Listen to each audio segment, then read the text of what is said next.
नमस्कार शेतकरी मित्रांनो, आज आपण या मळीकडल्या क्षेत्रामध्ये आलेलो आहे।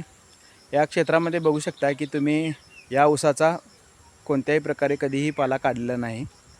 पाला न काढण्यापाठीमागचं कारण मी असं समजतो की ज्यावेळी पूर येतो या क्षेत्रामध्ये, त्यामुळे जर पाला काढल्यास त्याला ऊस जास्त पडतो आणि पाणी जास्त वेळ राहत असल्यामुळे इथे ते ऊस लवकर वरती येत नाही आणि त्यामुळे ऊस मरण्याची संख्या जास्त होते।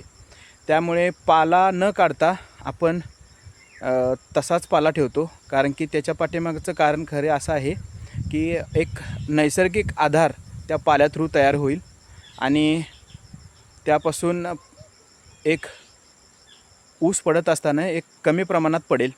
या दृष्टिकोनातून पाला न काढण्याचा विचार ह्यावर्षी मी केलेला आहे। करत असताना ज्यावेळी फक्त तणनाशकाच्या फवारणी फक्त केलेली आहे, कोणत्याही प्रकारे दुसरे कुठलीही म्हणजे भांगलन वगैरे न करता आपण या क्षेत्रामध्ये ऊस पिकवण्याचा पूर्णपणे प्रयत्न केलेला आहे। तुम्ही बघू शकाल या ठिकाणी। तुम्हाला आता मी पुढे व्हिडिओमध्ये दाखवतो की कशा प्रकारे आपण ऊसाचे आपले नियोजन आहे आणि कसा आपला ऊस आहे।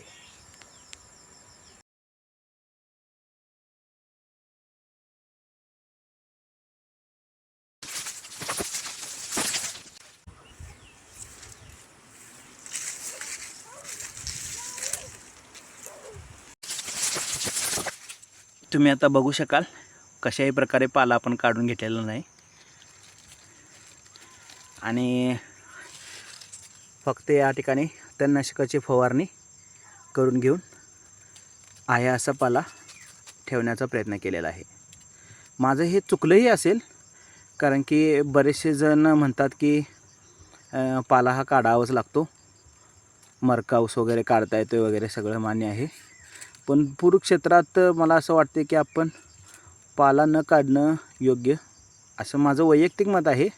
असं काय मी कुणाला म्हणत नाही की असं तुम्ही करा वगैरे, पण मी ह्यावर्षी असाचा प्रयत्न केलेला आहे। धन्यवाद।